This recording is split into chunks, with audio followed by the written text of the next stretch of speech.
Hare Krishna. Today we are finally coming to the conclusion of Bhagavad-gita, chapter 18, the Perfection of Renunciation. This chapter, of course, ties everything together. It brings all the pieces together and begins with Arjuna asking, begins with Arjuna asking about renunciation, and the Krishna's answer is the same as it was way back in chapter 6. Krishna began that chapter with explaining what renunciation was. So Arjuna is going to ask again. Now the reason this is important is because Arjuna wants to know about his duty, right? The whole Bhagavad-gita began, Arjuna is confused because of not knowing what his duty was. He asked Krishna to tell him, explain it to him clearly, and now just to tie the knot on it, he's asking again, what is duty, what is renunciation? So duty, renunciation, and work. These three topics really form the basis of spiritual economics. And by spiritual economics, I mean just that. Economic activity being work. How do we do our work? What's the result? What do we do with the result of work? And renunciation is very much tied in with that. Plus, these three things are completely integrated with liberation from this material world. Working for fruitive results creates karma, which binds us to the world. Then the question is, okay, if I don't work for fruitive results, if I renounce work, what does that look like? Now we know that today in India, there are many people who make a livelihood out of being a renunciate. What make? They make their job. Oh. So they put on saffron cloth like this, and they go begging. Because a person who's wearing saffron, they're expected not to be earning any money. They are in the renounced order of life. This means they've given up all material activity to devote themselves to the Lord. But a lot of them are not at all renounced. It's kind of like a work uniform, right? Instead of putting on your suit and tie to go to work, you put on your saffron like this. It goes on like that. So it's an important topic to understand what is real renunciation, what is false renunciation, what's the purpose of renunciation, and so on. And also in this chapter, Krishna is going to explain more about the three modes of nature, particularly in relationship to these things, work, renunciation, and so on. And again, give us help us to apply our understanding of the Gunas to human activity. The Gunas, to apply this properly, it requires some bit of what you call rote memorization, where you memorize, just like arithmetic, right? 1 + 1 is 2. So you memorize this so that you can very easily use it when you want to add. Like habit. Yeah, like habit, right? So it's very easily remembered so that you can understand how to apply it. And so to do that, you simply have to memorize what's being said. And by doing that, it kind of sinks in and you get to understand, oh yes, this is how it is applied in different situations. So, with that preliminary, then beginning with text 1, Arjuna said, Almighty armed, I wish to understand the purpose of renunciation, tyaga, and the renounced order of life, sannyas. the Supreme Lord said, to give up the results of all activities is called renunciation, tyaga, by the wise, and that state is called the renounced order of life, sannyas, by great learned men. Some men declare that all kinds of fruitive activities should be given up, but yet there are other sages who maintain that acts of sacrifice, charity, and penance should never be abandoned. Back in chapter 6, Krishna gave a statement that one who is unattached to the fruits of his work and works as he is obligated is in the renounced order of life. One who is not attached to the result of his work and who works according to his obligation is in the renounced order of life. And he is a true mystic. So Krishna doesn't say that person who puts on saffron cloth, he is renunciate. Huh? It will be nice. Not that easy, changing clothes. So by this definition, actually, even those in the Grahastha ashram can be sannyasis who are working according to their obligation, right, without attachment to the results. So it's an important distinction to understand. And Krishna repeats this same idea here again in chapter 18.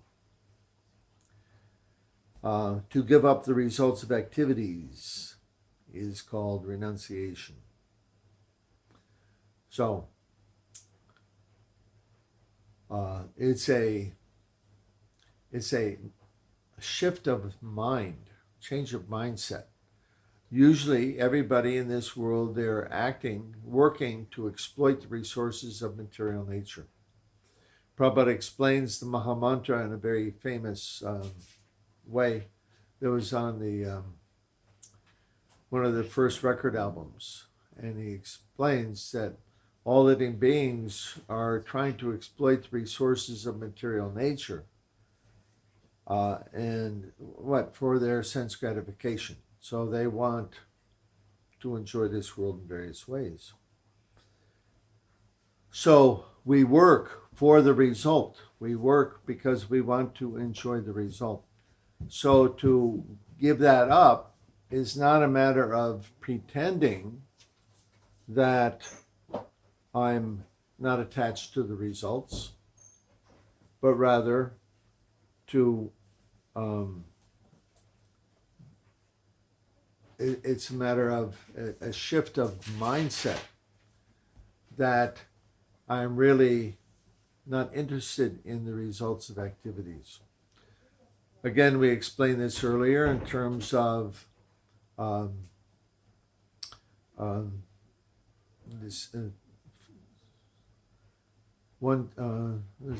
first canto of the Srimad Bhagavatam, chapter 2, text number 6. Vasudeve Bhagavati Bhakti Yoga Prayojita Gyanayat Yashuvairagyam Gyanam Chiyada Haitukam. One who is engaged in pure devotional service never laments nor desires to have anything. So this is called Vairagya. Vairagya means detachment. Detachment and renunciation, same thing. So by becoming advanced in devotional service, making spiritual advancement, one automatically loses their attraction for the things of this material world. This is called detachment or renunciation. It's a concomitant factor for spiritual advancement. It's not something to be pursued separately. So, those who are wearing saffron, generally they're older men, and ideally they have achieved that stage by that point in their life where they are no longer attached to the results of work by dint of their spiritual progress. Okay, so that's renunciation. Now, fruitive activities. Some say that they should never be given up, but yet there are other sages who say that acts of sacrifice, charity, and penance should never be abandoned. And Prabhupada says here in the purport, interesting thing, he says, there are many things in Vedic literature which are subject to contention. Some say that men should give up all fruitive work, and others say that sacrifice, charity, and penance should never be abandoned. Now, sacrifice, charity, and penance is kind of a different thing than fruitive work, and Krishna will explain that coming up. But the point here is that there's different opinions by different people according to their understanding of Vedic literature. And Krishna is going to explain this. He says, "Hear from me about renunciation. There are 3 kinds of renunciation declared in the scripture." So now we're going to get into the application of the gunas. Acts of sacrifice, charity, and penance are not to be given up, but should be performed. Indeed, sacrifice, charity, and penance purify even the great souls. All these activities should be performed without any expectation of result. They should be performed as a matter of duty. And that's again a repeat that we've heard a number of times throughout the Bhagavad-gita, and particularly in the last chapter. Doing this without expectation of result simply is a matter of duty. So this is, of course, activities in Sattva-guna. Prescribed duties should never be renounced. If by illusion one gives up his prescribed duties, such renunciation is said to be of the mode of ignorance, tamaguna. And then one more. Anyone who gives up prescribed duties as troublesome or out of fear is said to be in the mode of passion. Such action never leads to the elevation of renunciation, or you don't get to the point of renunciation by that. So, just like there's different times of day according to the gunas, different kinds of food according to the gunas, there's also different kinds of renunciation according to the gunas. And he's talking about here about prescribed duties, and we should say what that is. In the Vedic system, everyone has a position in society according to their varna and ashram. So this is called basically a place. All of us we're social beings, and as a result, we need to have a proper relationship with other people. If we have that, then we know how to act, we know how to move forward. When we don't have that, it creates mental disturbance. There is one French philosopher, not sure. One French philosopher, he notices, he was studying society during the Industrial Revolution, and how society had been very fixed, rural, things move very slow or changed very slow. But with the Industrial Revolution and the money economy, people were drawn to the cities. They no longer had the support of family, friends. They no longer knew their place in society. And consequently, people developed a lot of psychological disturbance and more suicide, more drunkenness, more violent behavior. And this, he gave a name to it. He called it anomie. And anomie, the psychological condition that results from rapid change in society. So, in Vedic culture, again, people had their place in society, and it would change according to their age. So varna is fixed according to your guna, right? And ashram changes according to your status of life. When you're a student, in the married life, retired life, and then renunciation. So according to a person's varna and ashram, they have particular prescribed duties that they should do. And this is what Krishna is referring to here. Your prescribed duties should never be renounced. They should be performed according to your position in society. If by illusion one gives up his prescribed duties, this is tamasic. So this leads downward, not upward. And if one abandons them as troublesome or difficult, this is the mode of passion. And Krishna's making the point that neither by passion nor by ignorance can one be elevated to proper renunciation. He who performs his prescribed duty only because it ought to be done and renounces the attachment to the fruit, his renunciation is of the mode of goodness. So this second time right here that Krishna states this, and again, it's been stated many times in Bhagavad-gita. I think I counted them once, and there are something like more than 20 slokas where Krishna talks about not being attached to the fruits of activity. More than 20, again and again and again, to drive the point home, right? If we're attached to the results of work, we're not getting out of this place. We're stuck here. So for one who is a serious sadhaka, who wants to make actual progress, they have to understand this. And I will say that this is difficult for most the sadhakas that I've come across to understand. We read Bhagavad-gita. We profess that this is our scripture. This is what we are supposed to follow.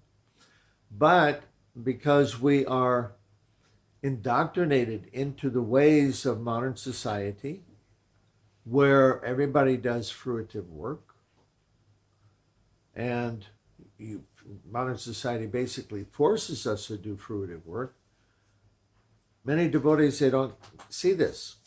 So when I would travel around and I would speak about spiritual economics, specifically on such points, I could see to the devotees I'm talking to, the light bulb was going on. They're going like, oh yeah, oh yeah, never thought about that. Huh? Why? Because we're acculturated, we're conditioned souls. So we have to read Bhagavad-gita as it is, carefully. So it's an important point. Again, more than 20 times Krishna says this. Now Krishna is going to talk about work. And work, different kinds of work according to the different gunas. Those who are situated in the mode of goodness, who neither hate inauspicious work nor are attached to auspicious work, have no doubts about work. It is indeed impossible for an embodied being to give up all activities. Therefore, it is said that he who renounces the fruits of action is one who has truly renounced. Need I point out again that he's saying it again? So, everybody has to do. It's the nature of the soul to be active. So how are we active? What are we doing? And what are we doing with the results of our activity? Those are the important things. So the idea of Daiva Varnashram Dharma, right? We want to create Varnashram Dharma, but not that. We want to have Daiva, spiritual Varnashram Dharma. And that would be where we teach everybody to live according to spiritual economics, right? And this is already in the charter for Super Soul community, that everything is done for Krishna. It's everything is meant for Krishna, and the results of our work do not belong to us. So, okay, continuing, number 12. For one who is not renounced, the threefold fruits of action, desirable, undesirable, and mixed, accrue after death. This means, are we going to heaven, are we going to hell, or are we going to return here to the earth? So if we're not renounced, we're going to one of those places, up, down, or in between. But those who are in the renounced sort of life, they have no such results to suffer or enjoy. This is the ticket out of here.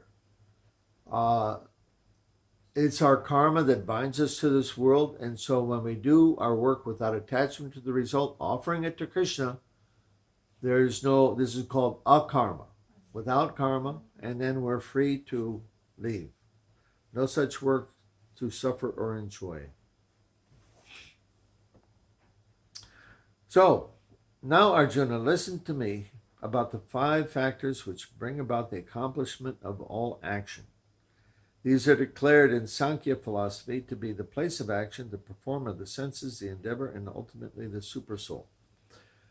There's a lot to be said about this sloka.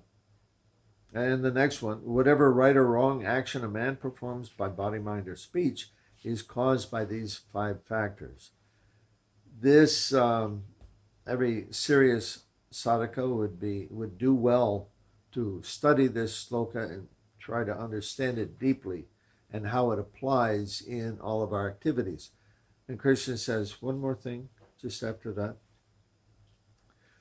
Therefore, one who thinks himself the only doer, not considering the 5 factors, is not very intelligent and cannot see things as they are.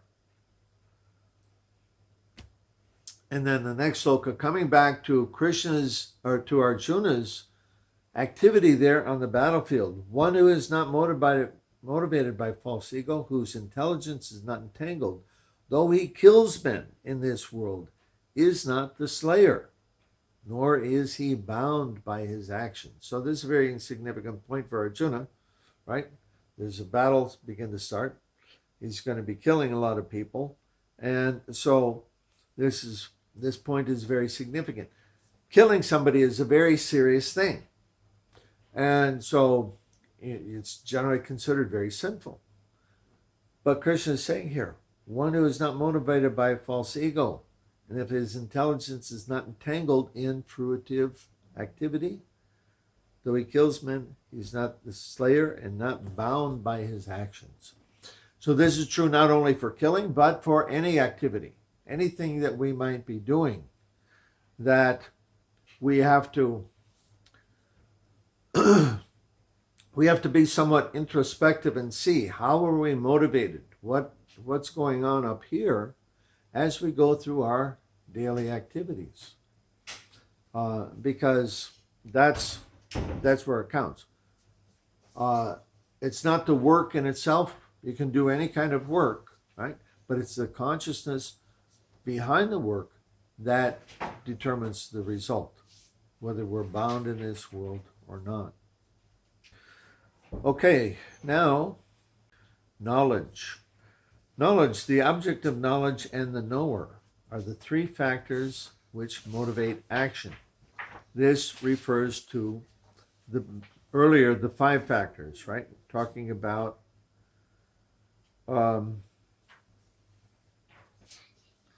these things, these 5 factors bring about the accomplishment of all work.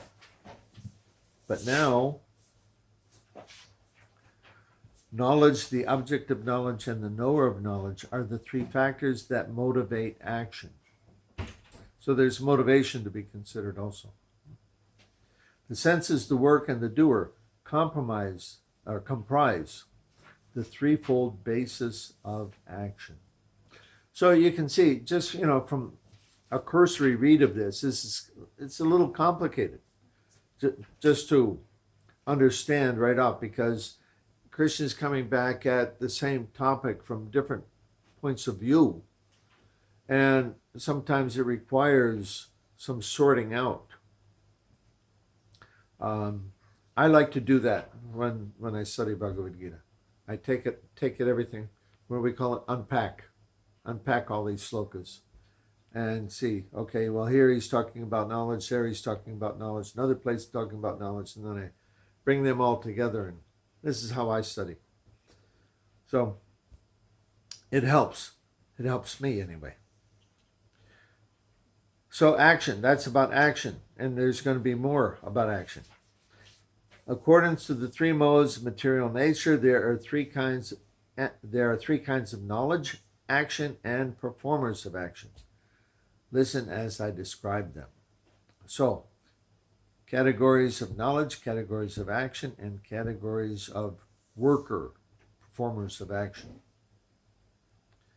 That knowledge by which one undivided spiritual nature is seen in all existence, undivided in the divided, is knowledge of Sattva Gun. That means one who is seeing all living beings as spiritual sparks, in quality one with the Lord. And it doesn't matter what the body is. So that's knowledge. Knowledge in goodness. Knowledge by which a different type of living entity is seen dwelling in different bodies is knowledge of the mode of passion. This is extremely applicable to today's world. Not so much here because you have a rather homogeneous society. But in the United States, black, whites, gays, this, that, right?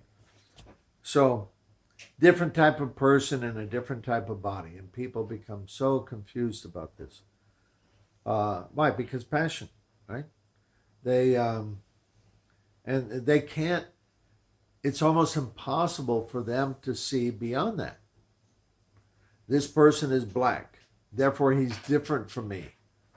Or that person is white, or that person is a Jew, or this person, whatever they are. Man or woman also. So this is Rajagun. And of course we have a culture in Rajagun. So naturally people are going to think like this. To be able to rise above that requires that people have some sattva.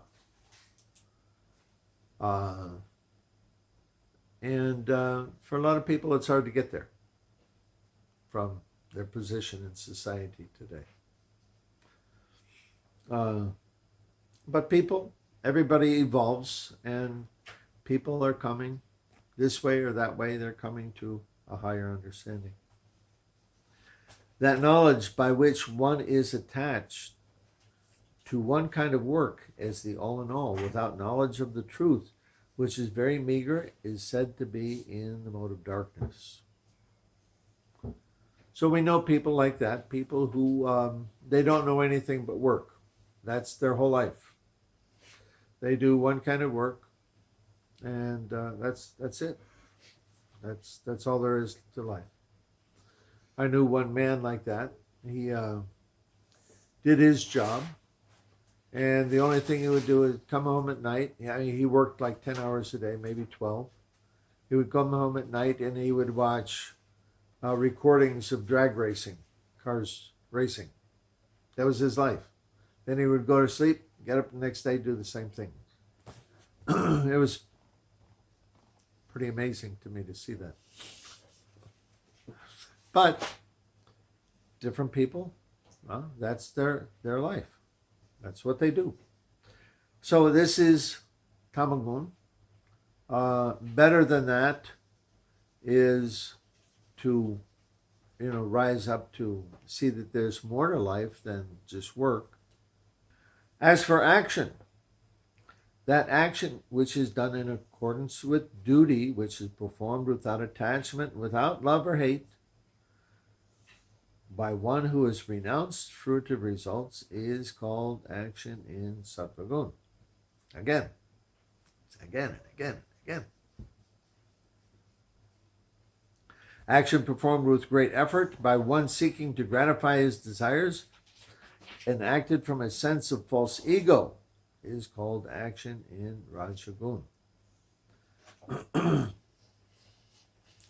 that action performed in ignorance or delusion, without consideration of future bondage or consequences, which inflicts injury and is impractical, is said to be action in Tamagun. If we memorize these, then we can see in our daily activities how they're applied in various ways. You'll see it by people talking about in the news. The whole world becomes a classroom to see how these things are applied. But to apply them, we have to remember them. That's why I say memorize. Now we're coming back to work, or the worker, not work, the worker. The worker who is freed from all material attachments and false ego, who is enthusiastic and resolute, who is indifferent to success or failure, is a worker of sattva guna. This is the kind of worker that every boss would like to have, right? The super worker, great guy, gal, right? They just do what they're told. They're enthusiastic. They're determined. They don't care about success, failure. They're going to get the job done. And the result of that kind of work is happiness. And generally, it's the people who are properly situated, who are working according to their guna and karma, people who they're improperly placed, that they're doing work that's not meant for them. They can't be happy. They can't be enthusiastic about it. But what? Because they need the money, they can't quit. So they continue wasting their life, double, right? Wasting their life in material activities, and not even their material activities are satisfying. And that's a lot of people today. I think the statistic is something like 80% of people are unhappy with the work that they do. Very unfortunate. That worker, where are we? We're at worker. That worker who is attached to the fruits of his labor, who is passionate, wants to enjoy them, who is greedy, envious, and impure, motivated by happiness and distress, is a worker in passion. This is the worker who wants to get ahead at all costs, right? What? He wants to rise up. He wants to get ahead, whatever it costs, and particularly whatever the cost might be to you, right? They'll use people, step on people, try to get to the top. They want position, they want recognition, they want title, they want to be better than others. And so what? Greedy, envious, and impure. If somebody else is doing something as good or better than them, rather than appreciating it, they're envious because they want to be the best.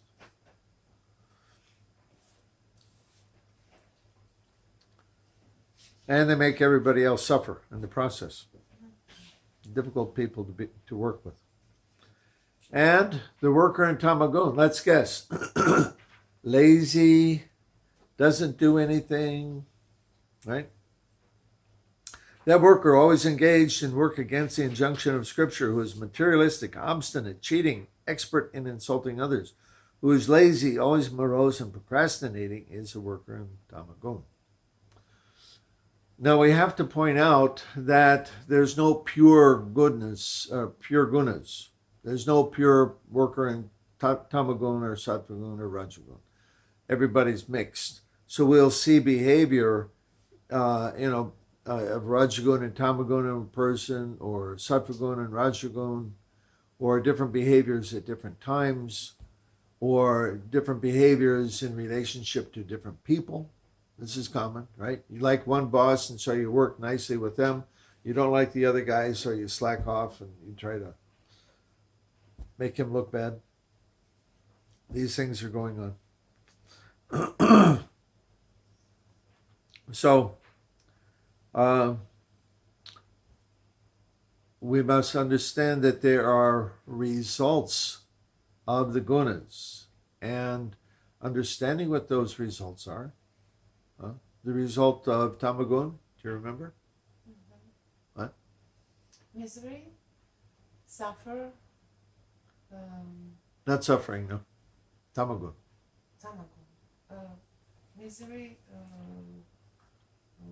laziness, Illusion. illusion. Illusion, become bewildered, right? You think you don't know what truth is. Up is down, down is up. The result of passion is suffering. Why? The reason is because we're never satisfied. Right? You're in passion, you want more and more and more and more. You're never satisfied. And many times your endeavors are frustrated, and so you suffer. And the result of sattva is Blessedness, happiness. happiness, right? So understanding the result, and this should be primary school education, right? So that people who are raised up, they understand these things so that they can act, as Krishna said, knowing the rules and regulations of the scriptures, one should act so that he may gradually be elevated. You can't go from tamagun all the way to immediately to sattvagun. There's a gradual rise. As the heart becomes pure, one will go through different stages. And so we can't expect immediately everybody's just going to become pure. And you think about like a project like this. Who's going to come here and how are they going to behave? There are very few people who are pure devotees. They think, okay, well, nice people are going to come here and we're all going to live happily ever after. Doesn't work like that, right? There's always going to be difficulties, challenges, interpersonal problems that have to be dealt with. But the idea is if everybody is committed towards making progress from wherever they're at, then progress can be realized and things can go forward. So understanding this is Gunas, very important. Okay, now 3 kinds of understanding and determination according to the Gunas. That understanding by which one knows what ought to be done and what ought not to be done. What is to be feared and what is not to be feared. What is binding and what is liberating, meaning spiritually. That understanding is established in sattva. So, it's very important, or let's say it would be ideal, that the leaders of society would be established in sattva gun. What should be done and what should not be done.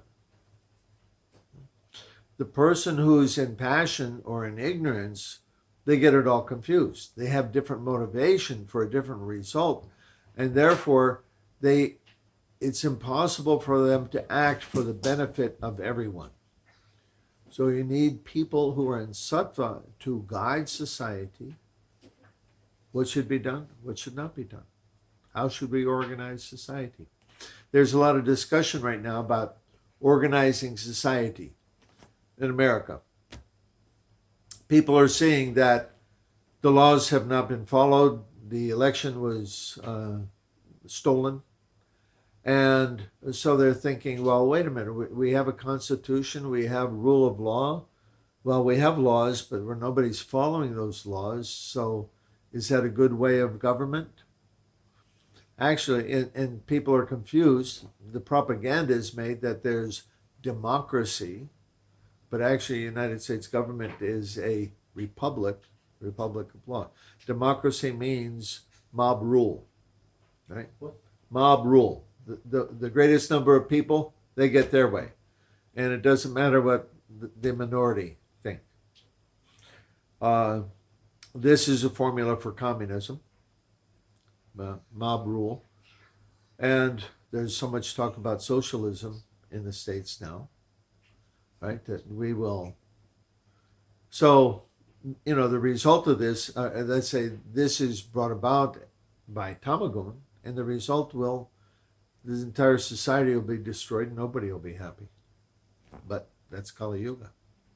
So we need people in sattva gun, people who understand what should be done, what should not be done, how society should be organized, what should we do or not. Extremely important. You need that in every level of society. Without having sattva, everything will be in chaos, like we see today. So this cannot be stressed enough. Sattva, how to get to sattva.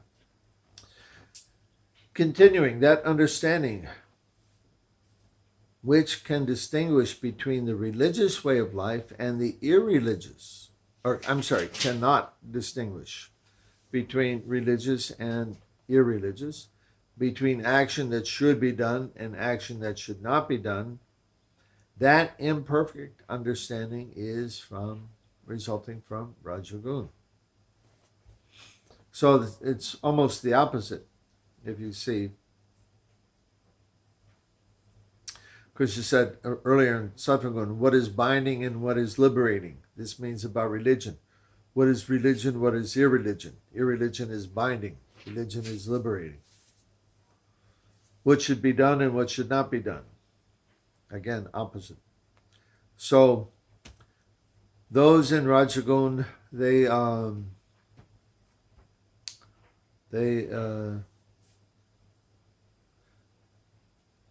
undermine society. We see that, let's say that's very clear going on in the States right now. Maybe you can see that in the history of your country, of whoever is the strongest person, they'll make things their way, what they want, the dictator, right? If it's a benevolent dictator, great. That's the best form of government. But unbenevolent dictator, what's that? Somebody who's, just a rascal. He'll put all his enemies in prison, kill them, right? Everything gets done the way he wants. Sattvagun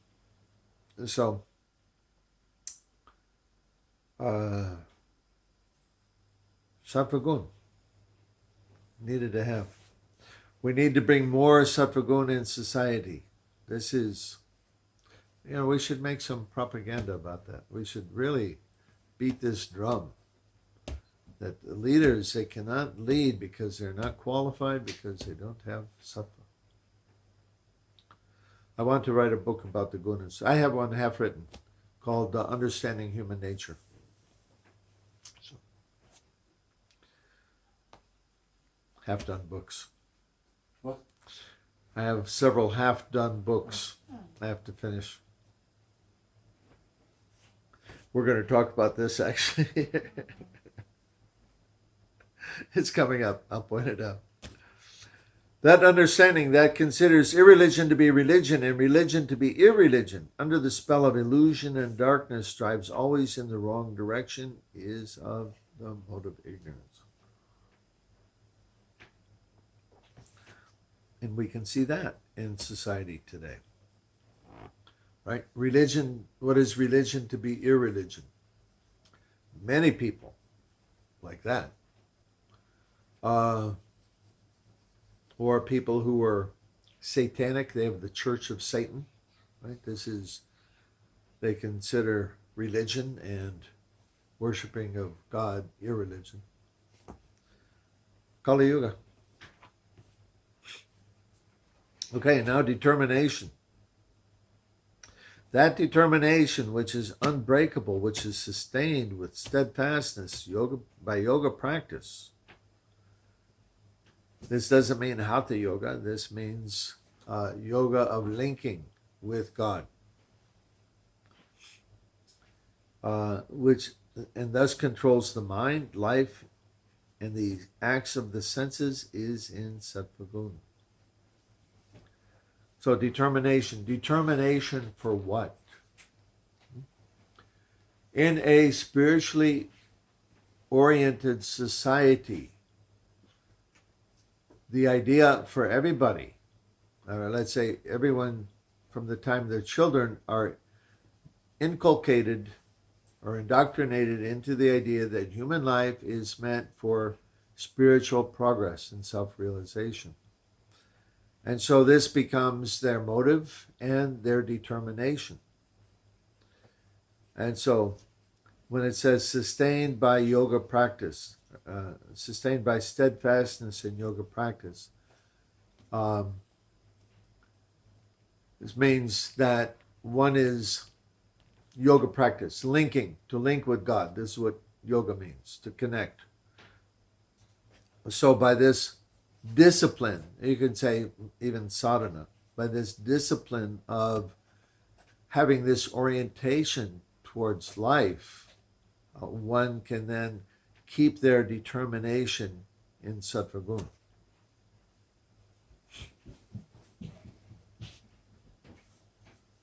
That determination by which one holds fast to fruitive results in religion, economic development, and sense gratification is of the nature of passion. So there's a lot of churches like this. People go to church for material gain. They have mega churches in the United States, have you heard? Where 10,000, 20,000 people come. They have like football stadium.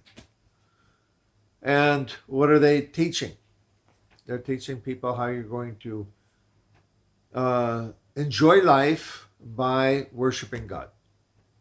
This is kind of like the it's kind of like the Indian system of dharma, artha, kama, moksha, right?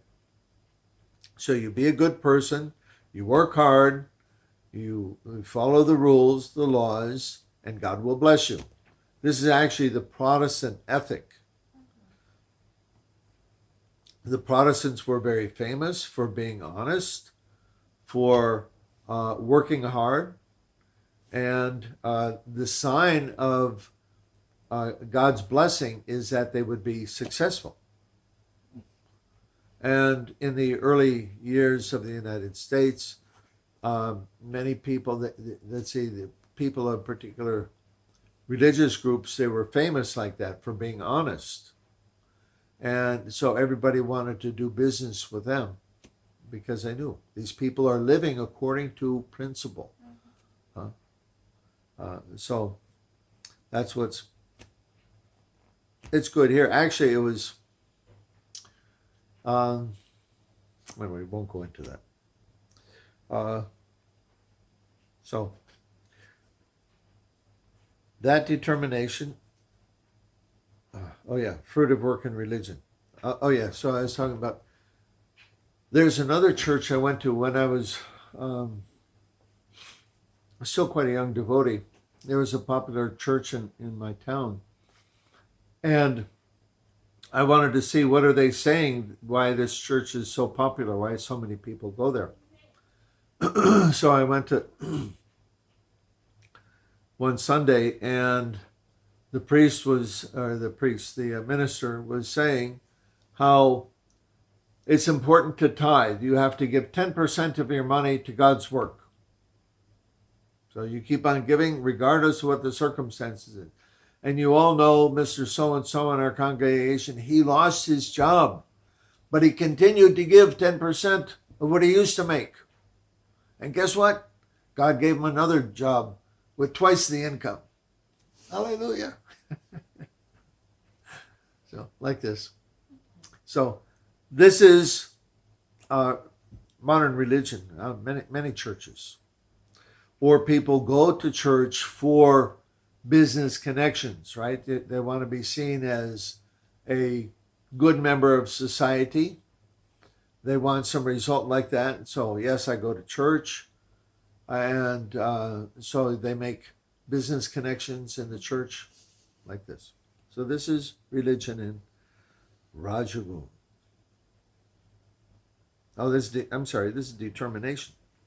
Determination, fruit of result in religion, economic development, and sense gratification. So determination, again, for what?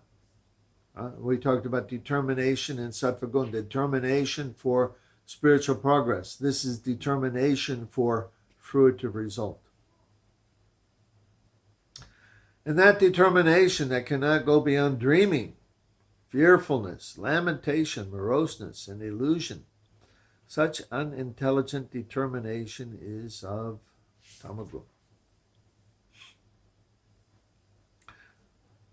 So, it's too hard, it's impossible, I can't do it, I'm afraid. People make so many excuses why they can't do things. So now you could take this as a case where, say, people become homeless and they become alcoholic, and by taking drugs or alcohol and tamagun, their determination comes to tamagun also, right? So they're in a downward spiral where they have no motivation, they have no determination, they have a dream, okay, somebody will give me some money and I'll go and I'll buy a lotto ticket, and then my problem will be solved. Like this. Yeah. Okay. I think we should save the rest for next time. We're not even, we're just about halfway. So let's have some discussion or questions. Our thoughts wants to results. Results? Yes. But because here in duality, he doesn't maybe understand the material things is not give this this joy and this results for happiness. Results is happiness. For me is ultimate. Okay. Joy, happiness. And in a here in a duality, the You mean material world? in material world, yes. The soul need the joy, the happiness, and make the attach with the material things. And that is maybe the way for confused, because the soul need the joy, but not the joy with material, No. the joy with the spiritual Right. process. No. The problem here is that, let me describe the nature of love. Okay. The love takes one living being as its shelter and another living being as object. This is called Vishaya and Ashraya. Okay, the Ashraya, the love takes shelter of the Ashraya and another person as the object of love, Vishaya. In this spiritually healthy condition, this is God. That our love is all directed towards God. And so in that condition, we are naturally happy, completely fulfilled, perfect. What happens in the material world is that the living being in illusion, he takes material things to be the Vishaya. So whether they be material objects or another person even, because that Vishaya cannot, by its very nature, cannot give the fulfillment that the jiva is looking for, therefore there's unhappiness. The problem is we misplace where we will direct our love. And it's really only Gaudiya Vaishnavas who are giving this understanding that love is directed towards Krishna and who Krishna is. How to be able to direct that love towards Krishna, to God. Our scripture give that information in detail so that we can make progress to come to that point where being free from duality, being free from our attachment to material enjoyment, we can then, let's say, that is a healthy spiritual condition. In that healthy spiritual condition, then we can direct our loving propensity towards Krishna, God, and then we can become fulfilled. Does that answer the question? Yeah, thank you. And then we can that is not fake love.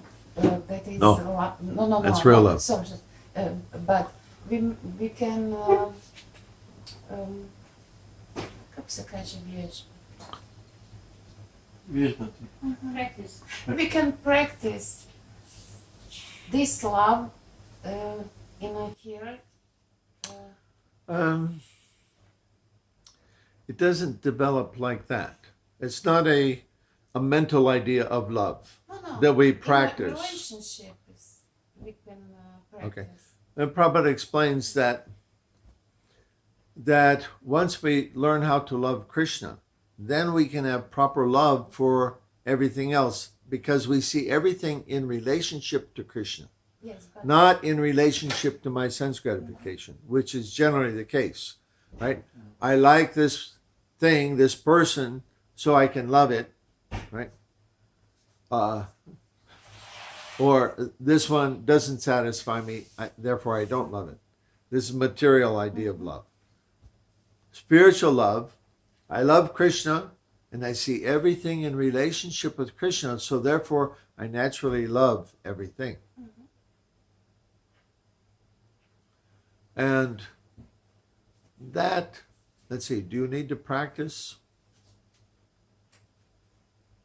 I guess you can.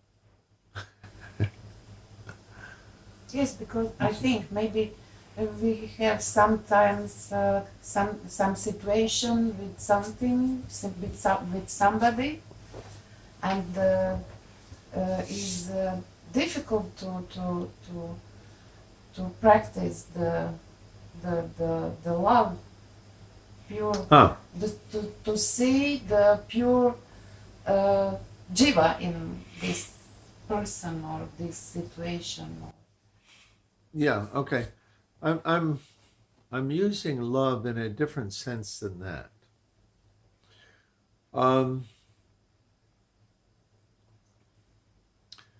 In the healthy spiritual condition, that loving inclination is directed towards God, in which case it's completely fulfilled.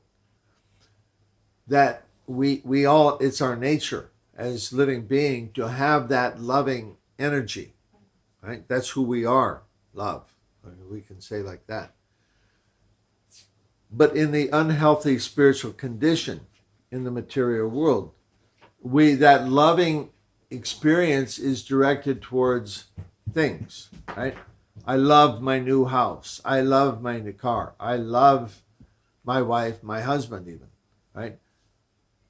That's the same loving energy, but because it's directed towards material thing, ultimately we will not be satisfied.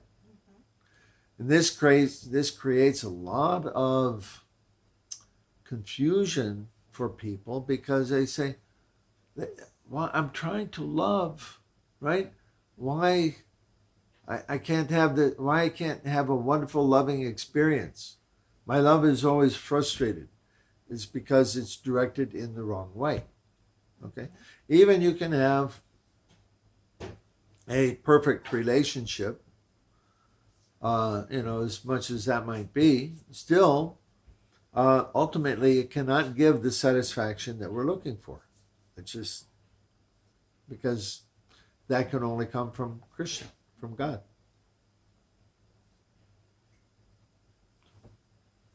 Okay? Anything? Maybe next time. Okay. All right. So this chapter, again, it's quite long, quite detailed, a lot of gunas, a lot of things to study to understand about work and renunciation.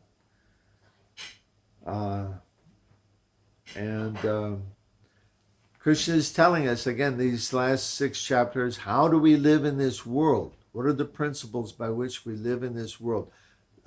Interact with the material energy. How are things going on? And this is giving the culmination because it's dealing with how we're interacting with the world. Work, right? Work means whatever I'm doing. Doesn't mean what I do for some paycheck. What am I doing? My activity. And so, of course, everybody's always engaged in some activity.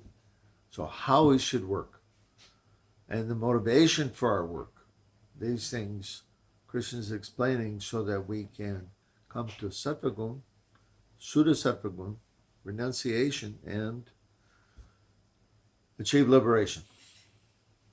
Hare Krishna. Cool. Hare Krishna. Guru Baba Ki Jai. Done.